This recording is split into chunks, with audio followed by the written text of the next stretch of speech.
এই বইটার প্রাইসটা একটু বলে দেন। মানুষ বলে টাউড অফ বিল্লাল, হৃদয় ভাঙা গর্জন থরসব বিল্লাল ভাইয়ের 60টা বছর এখানে জড়ায় আছে। উনি ওনার এই ফিল্ডটা ব্যাখ্যা করতে পারবে, যে ব্যাখ্যাটা আমি করতে পারবো না।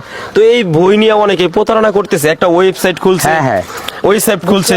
এই বই আমার সাথে ভিডিও কলে কথা বলা ছাড়া বই অর্ডার করবেন না। রাইট, অবশ্যই। কারণ আমাদের কিছু টিম মেম্বার আছে যারা কাজ করতেছে, ওরা অবশ্যই আমার ঘর থেকে লোকেশন দেখাবে। জি, ঠিক আছে, বাইরে থেকে দেখালে হবে। এই বইটার প্রাইসটা একটু বলে দেন।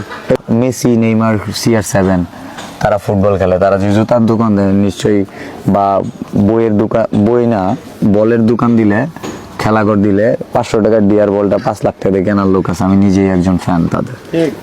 সো ওই জায়গা থেকে এটা হচ্ছে value of time, value of person, value of personality, value of situation, value of timing, অনেক কিছু চলে আসে রাইট নাও।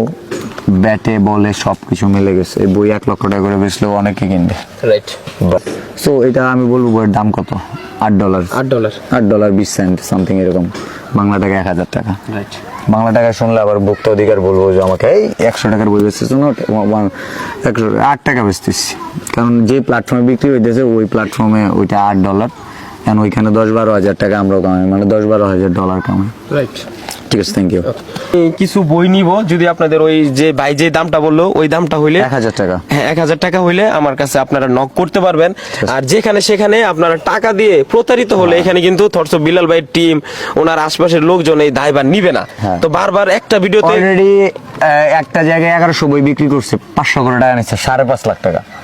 ঠিক আছে, মানুষ বলে টাউড অফ বিল্লাল, অথচ বিল্লালের নাম বিছে কতজনে টাউটগিরি করতেছে, চিন্তা করেন। আপনি মামি একটা ভিডিও করছিলেন না? হ্যাঁ।